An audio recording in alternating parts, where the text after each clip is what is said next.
So మనతో పాటు ఇప్పుడు జనసేన పార్టీ సంబంధించిన ఎమ్మెల్యే పంతం నానేజీ గారు ఉన్నారు. సార్ ఏంటి ఇవాళ చాలా ఈగర్గా ఎదురు చూస్తున్నారు, జనసేన పార్టీ ప్రభుత్వంలో ఎలాంటి కీ రోల్ పోషించబోతుంది అనేది కూడా ఏం చెప్తారు, ఏం డిస్కషన్ జరిగింది ఇవాళ? సార్ మన మీటింగ్ మళ్ళీ లాంఛనప్రాయంగా మా అధ్యక్షుడిని కోర్ లీడర్గా ఎన్నుకోవడం జరిగింది. జనసేన పార్టీ శాసనసభ అధ్యక్షుడిగా ఎన్నుకోవడం జరిగింది. ఈ కక్ష సాధింపు ధోరణులు, వ్యక్తిగత విమర్శలు అన్నీ కట్టిపెట్టి ప్రజలకి దగ్గరగా ఉండి ప్రజలకు అందుబాటులో ఉండి సేవ చేయమని చెప్పి ఇంపార్టెంట్ ఇష్యూస్ కాన్స్టిట్యున్సీలో మేజర్ ప్రాబ్లమ్స్ అన్నది దృష్టిలో పెట్టమని చెప్పారు. ఆ రీతిలోనే సాగింది. ఏంటి డిప్యూటీ సీఎం అని కూడా అవగాహనలు వస్తున్నాయి, ఏంటి ఎంతవరకు అటువంటి వాటిలో ఎటువంటి డిస్కషన్ జరగలేదండి. కేవలంగా ప్రజా సమస్యల కోసం ముందు ఆయన ఎన్నుకోవడం కోసం మళ్ళీ 2 అంశాలు. మంత్రి పదవుల అనౌన్స్మెంట్ కూడా మీ పేరు ప్రముఖంగా వినిపిస్తుంది, ఆశావాహుల్లో కూడా మీ పేరు ఎక్కువ కనపడుతుంది. అవి మామూలుగా పెడతా ఉంటుంటారు అంతే తప్ప అక్కడి నుంచి మనకి ఎటువంటి ఇది లేదండి.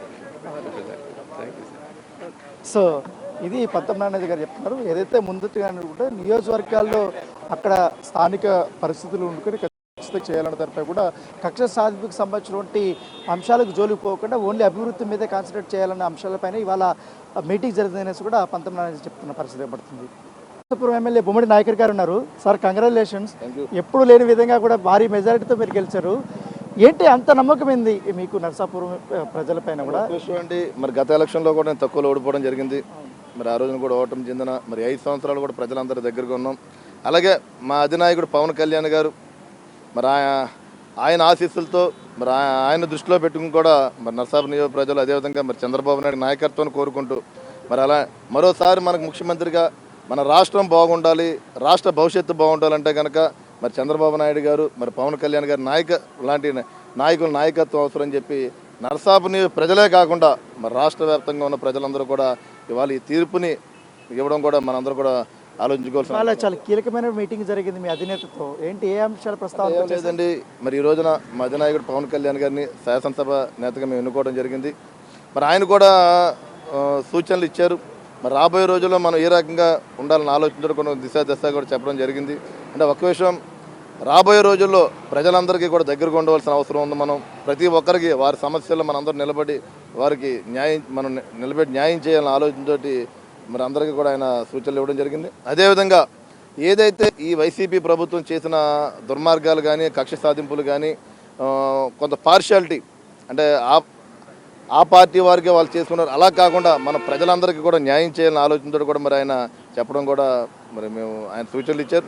అదేవిధంగా డ్రింకింగ్ వాటర్ కానీ, సాగునీరు కానీ, డెవలప్మెంట్ విషయంలో మరి ప్రజలందరూ కూడా మన అండగా ఉండవలసిన అవసరం ఉందని చెప్పి ఆయన తెలియజేయడం జరిగింది.